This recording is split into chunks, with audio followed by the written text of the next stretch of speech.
Sa mga 124 BC, gipundok ni Haring Benjamin ang iyang katawahan sa pagproklamar sa iyang anak nga si Mosiah, isip bag-ong hari. Iyang gitudlo kanila nga ang kaluwasan moabot pinaagi ni Jesucristo ug nakigsaad sila sa pagsunod kaniya. Gibase sa aktual nga mga panghitabo nga nahisulat diha sa basahon ni Mormon, lain nga tugon ni Jesucristo.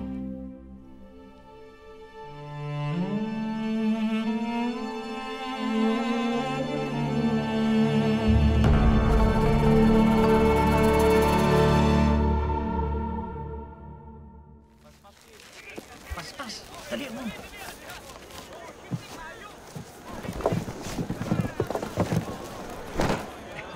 Ibutang na ito, dali. Ayaw mo.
Akong katawhan.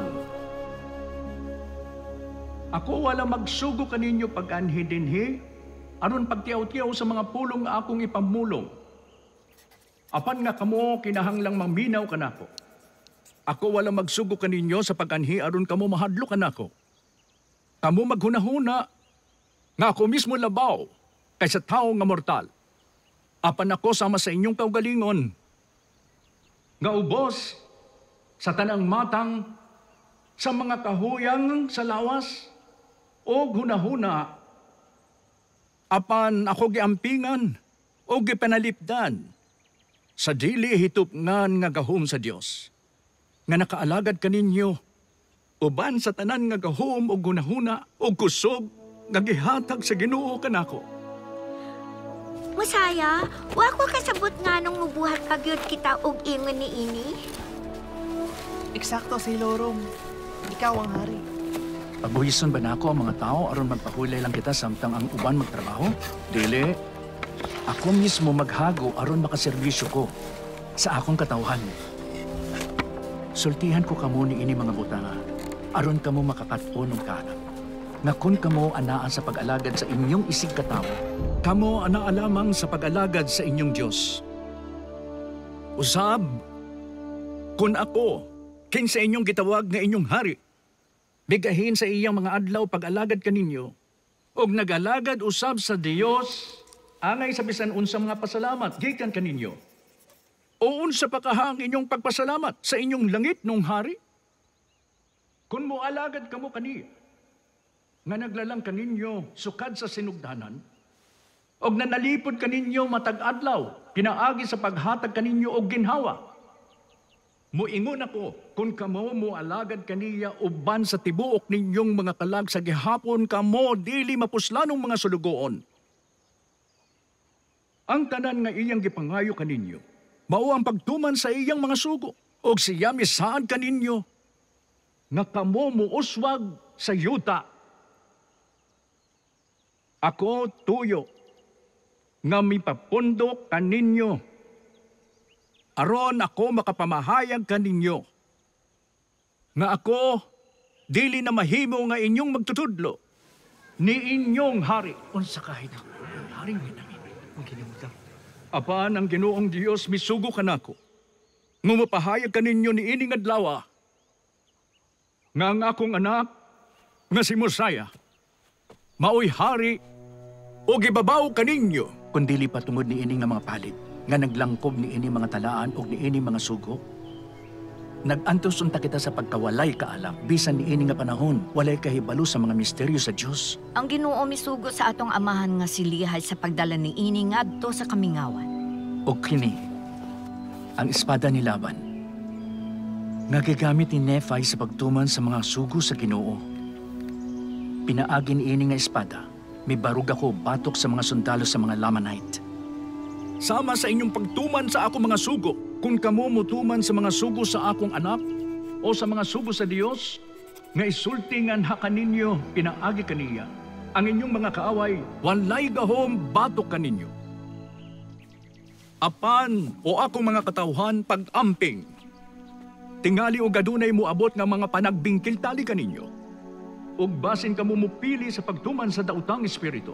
Kay tanawa, adunay kaalautan nga gitakda diha kaniya, kinsa mupili sa pagsunod ni anang nga espiritu.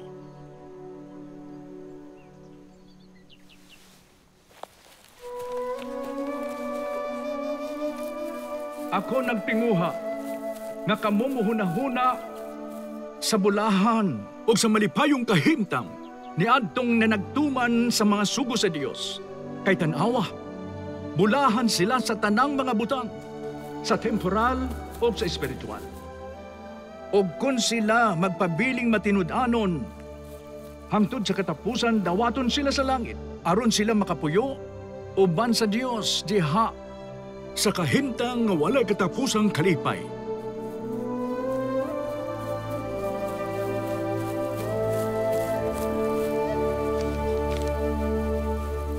O hinumdumi nga kini mga butang tinuod, kay ang Ginoong Dios namulong ni ini. Usab akong katawhan, Ako adunay mga butang nga isulti kaninyo, kay tan-awa, ako adunay isulti kaninyo nga mga butang nga moabot. Ug ang mga butang nga akong isulti kaninyo, gipahibalo nga ri kanako sa usa ka anghel gikan sa Dios, ug siya mingon kanako. Pagmata, ug pamati sa mga pulong nga akong isulti kaninyo. Kay tan-awa ang panahon mo abot, ug di kaayo layo. Nga ang Ginoong makagagaho mo manaog gikan sa langit.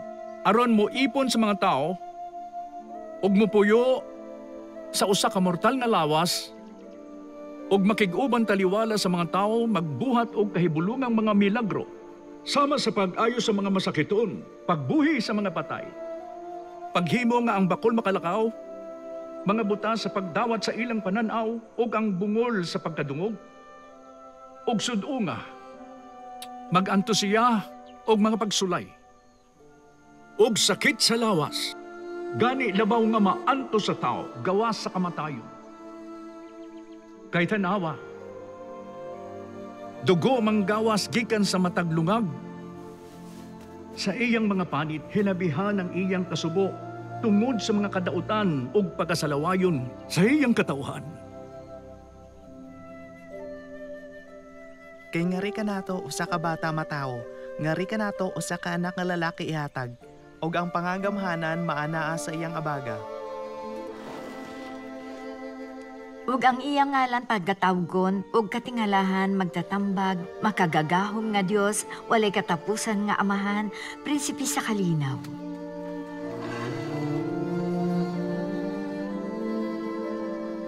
Mga anak, ako manghinaot nga kamo mahinumdum nga kini nga mga panultihon tinuod, ug kining mga talaan mga tinuod. Ug siya pagatawgon og Hesukristo, ang anak sa Dios, ang amahan sa langit ug sa yuta, ang tiglalang sa tanang mga butang gikan sa sinugdanan. Ug ang iyang inahan pagatawgon og Maria. Siya mo anhi sa iyang kaugalingon, nga ang kaluwasan mo dangat ngadto sa katawhan, gani pinaagi sa pagtuo sa iyang ngalan. Ug bisan human sa tanan niini, sila mahunang-huna kaniya nga usa ka tawo. Ug moingon nga siya adunay usa ka yawa. Ug mosakit kaniya. Ug molansang kaniya sa krus. Og si kinsa ang mutuo, nga si Kristo mo anhi, ang mao, mahimo nga makadawat sa kapasayloan sa ilang mga sala, og magmaya, sa tuman nga kalipay, Bisan ingon nga siya nakaanhina taliwala kanila. Ug walay lain nga ngalan nga gihatag ni lain nga mga agianan diin ang kaluwasan mudangat ngadto sa katawhan. Diha lamang og pinaagi sa ngalan ni Kristo ang Ginoong makagagahom. Kaya ang kinaiyanhon nga tawo usa ka kaaway sa Dios. Og sa gihapon gikan pa sa pagkapukan ni Adan og mahimo hangtod sa kahangturan. Gawas kon siya mutugyan ngadto sa mga pagdani sa balang espiritu ug isalikway ang kinaiyanhong pagkatao ug mahimo nga usa ka santos pinaagi sa pag-ula ni Kristo ang Ginoo. Mahisama sa usa ka bata. Manunuton, maaghop, mapainubsanon, mapailubon, puno sa gugma.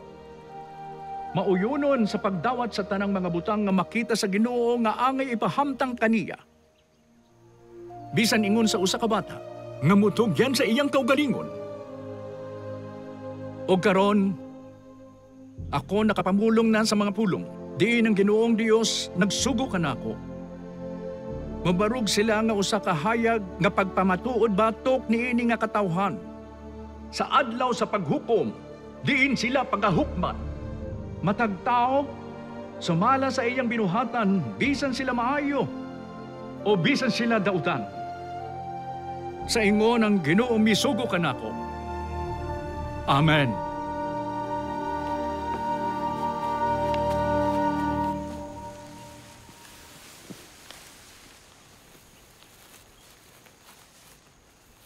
Ginoo, kinahanglan ka namo sa among kinabuhi. Kinahanglan ka namo sa among kinabuhi, Ginoo. Sa matag adlaw. Kami mangayo, kanimo o kapasayloan sa among mga sala. Kay kami, mituo.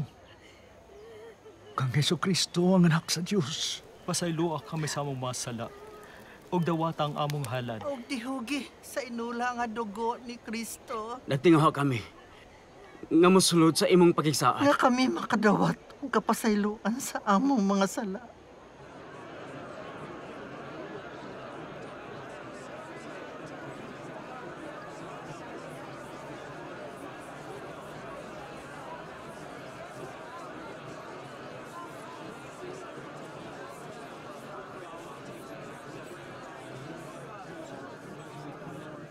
Mga higala ug mga igsuon, akong kaliwatan ug akong katawhan.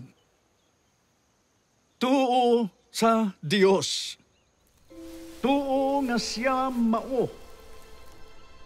Og nga siya ang milalang sa tanang mga butang, lakip sa langit ug sa yuta.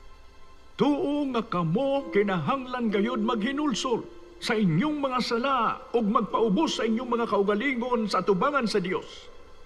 Kamo sa kanunay magmalipayon ug mapuno sa gugma sa Dios. Kamo dili maghunahuna sa pagpasakit sa usag-usa. Apan sa pagpuyong nga malinawon, kamo mutudlo sa inyong mga anak. Aron dili manag-away ug managbingkil ug maglakaw diha sa pamaagi sa kamatuoran og maghigugmaay og mangalagad sa usag-usa. Muhatag sa inyong kabtangan ngadto sa mga kabus. Og tan-awa ang tanan niini nga mga butang, mahimo diha sa kaalam og kahusay. Kay dili panginahanglan ngang usa ka tawo mo dagan nga labaw pa kaysa iyang kusog. Og sa katapusan, ako dili makasulti kaninyo sa mga butang diin kamo makabuhat og sala. Apan magbantay kamo sa inyong kaugalingon, og sa inyong hunahuna, og sa inyong mga pulong, og magbantay sa mga sugo sa Dios, og magpadayon sa pagtuo sa unsay inyong nadungog, bahin sa pag-anhi sa atong Ginoo. Gani ngadto sa katapusan sa inyong kinabuhi. Amen.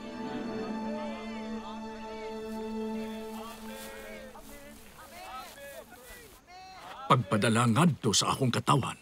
Gusto kong masayod kung mituo ba sila sa akong mga gisulti kanila.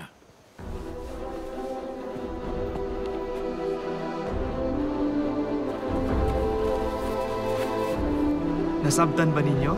Dali.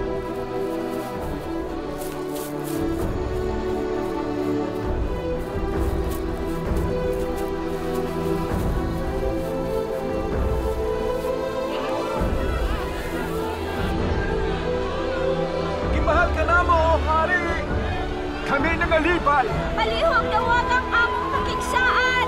Sundo namo ang iyang mga sugo! Magsaad kami sa among Diyos, O Hari! Ituo kami, O Hari! Sakto! Dito kami kaniya. Mito kami sa tanang pulong nga imong gisulti. Nasahid kami tinuod kini!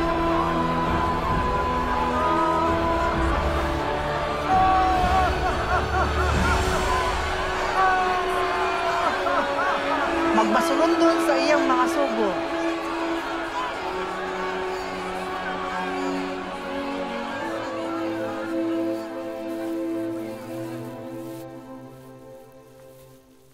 Tungod sa pagigsaad nga inyong gihimo, tawagon kamo nga mga anak ni Kristo, mga lalaki o babayi.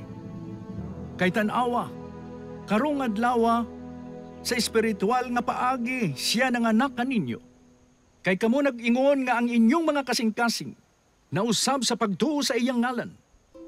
Busa kamo natawo kaniya og nahimo nga iyang mga anak nga mga lalaki o babae.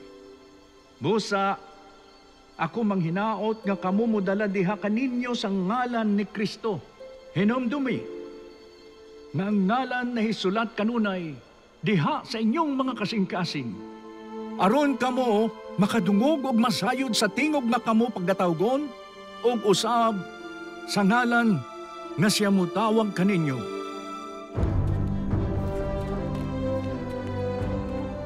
Kay unsaon pagkasayod sa tao sa agalon, kinsa siya wala makaalagad, o kinsa usa ka dili kaila, og layo gikan sa mga lawom nga mga pagbati o katuyuan sa iyang kasing-kasing.